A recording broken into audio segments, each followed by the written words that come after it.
fourth down, Newton's Law. Peggy, what do we have here? Tom Brady speaks on the development of QBs.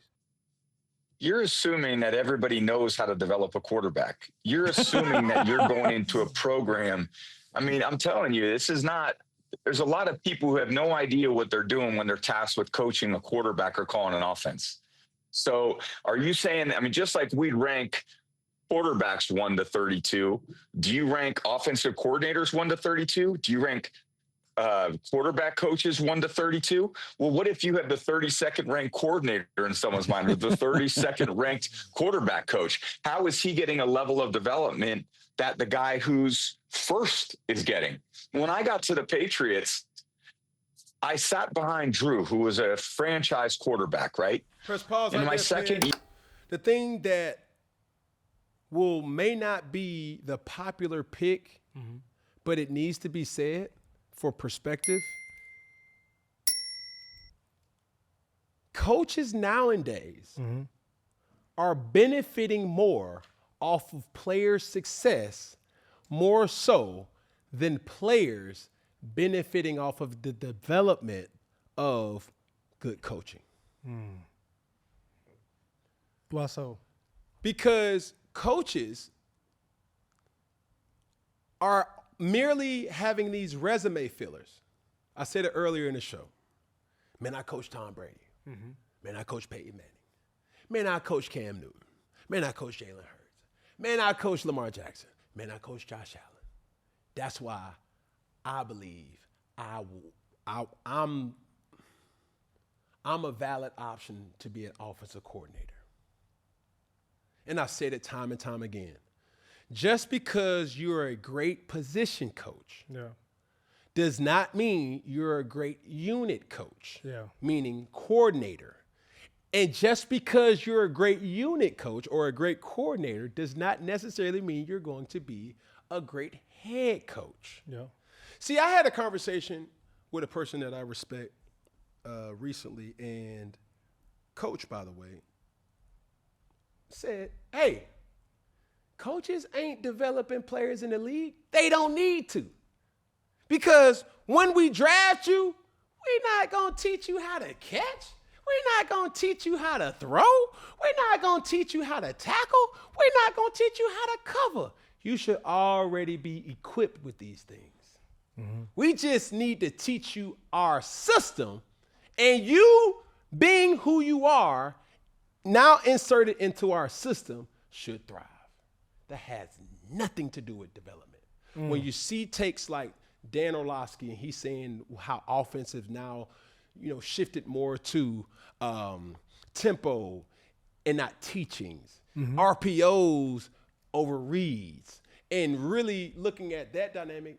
Certain things can be true and are true, but what I would say this, and this is why I respected the Ron Rivera's, this is why I respected the Bill Belichick's of the world, because a coach is still a synonym to this basis alone. Teacher. Teach the game. And not a lot of coaches have the ability to teach. Prime example. Josh McDaniels, a coach who I'm very fond over, who I think so highly of, and is a person who is such a brilliant offensive mind. Was an offensive coordinator for years during the dynasty of the New England Patriots. He coached Tom Brady. When I was in New England, I had to make it abundantly clear. Everybody knew it, but I had to say it. I'm not Tom Brady. How you coach Tom is different than how you need to coach me. There's things that you have to implement more, and there's other things that you may not have to go over because I get it. When you're thinking about it and you're looking at the whole optics of how and what you need to be as a premier player in any level of football, it comes down to this as a player. How do you process information? In football, just like other sports, basketball, baseball, tennis, it has a lot of similarities in common. And this core recipe, reaction. Who reacts faster?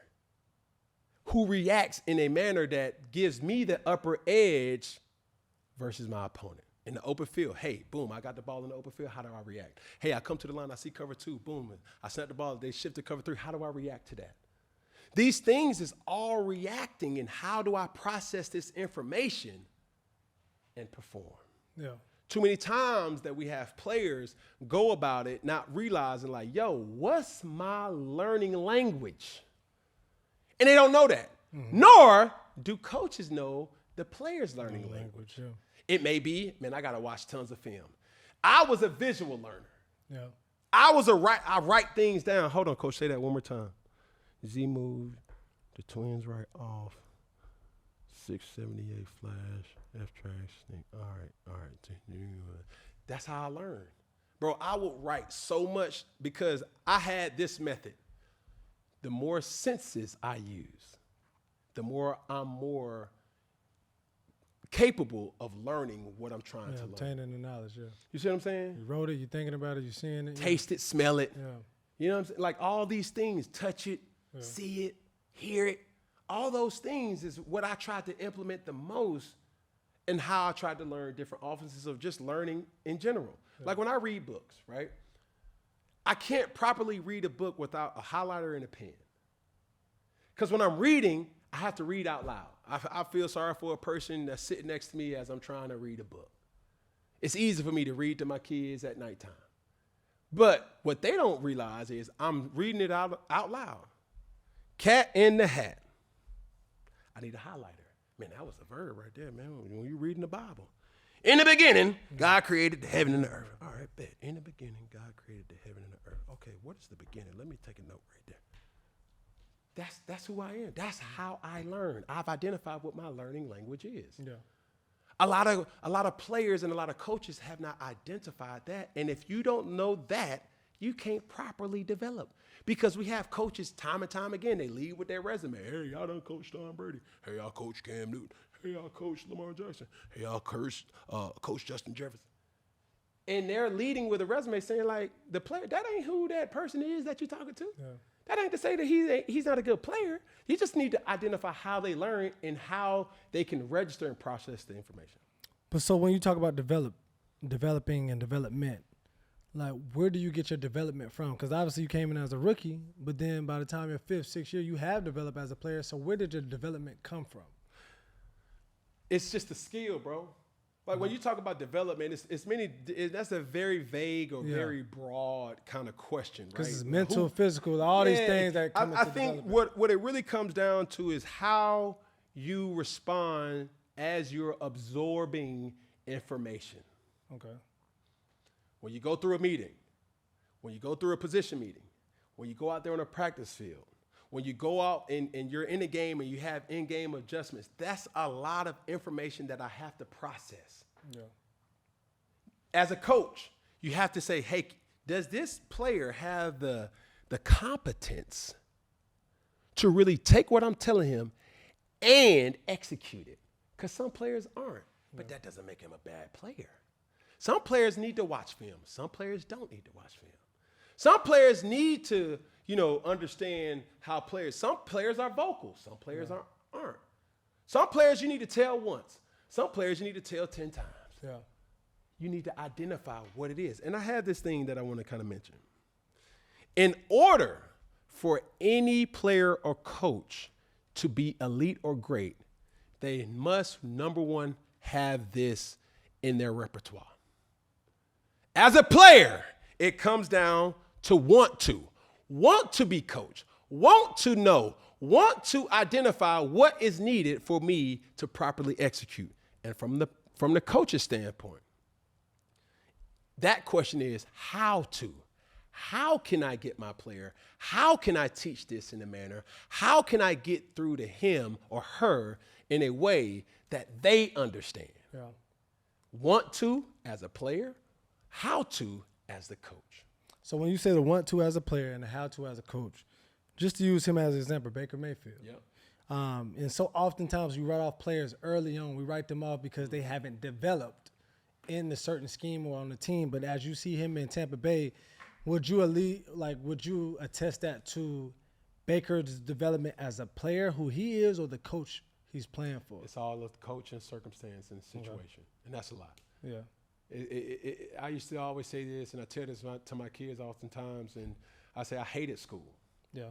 I love the socialism of school. Yeah. I love the humans that I met in school. Correct. If I had a teacher who taught physics that was cool, I love physics. Yeah. If I had a teacher that taught PE that I did not like, I hated PE. Yeah. I hated recess. See, the thing that players, coaches, students, teachers must understand, it's not what's being said, it's how it's being said to the individual. Yeah. And once you understand that, and it sounds so simple to hear, it's hard to execute that. Because when you have coaches that have come through my life, the one thing that I try to make them understand is understand who I am and understand what I'm not. I'm not trying to be Peyton Manning, bro. I'm not trying to be Drew Brees. I'm not trying to be Matt Ryan. I'm not trying to be Tom Brady. I'm not trying to be Aaron Rodgers. Oh. They are great. Their resume is nothing less than impeccable. But that's not me. Yeah. I'm very aware and alert to who I am. This is what I expect my coach, my teacher, to kind of go about speaking my language for me to learn. And also, even with getting the best version of myself out. I'm not a big moper. I'm not a big complainer. I'm not a big person that just points the finger and do that. I process information by myself, right? We would always see things in Cam and media where it's like, man, every time Cam lose, bro, you're a sore loser. I go rogue. I alienate myself. Because I just need to really think to say like, man, what could I have done better? What did I do? What could I have changed? What am I doing that I'm not doing? And what am I not doing that I should be doing? These are all things that takes time for me to really tap in with myself. And every player is different. You feel what I'm saying? So I would challenge any coach to focus on how to, and every player to focus on want to. That's my point, Peggy, and I'm sticking to it. Yes, Sirski. Anything else? Then we good in the hood. Anything else? We good in the hood with Peggy and Bug. Anything else? That's all I got. Anything else? Here we go, one finger. Hey, okay, all right. I said one finger. Hey, all right, okay. Add in the pinky. Can't forget the thumb. All together, one love. You dig? And it's a wrap.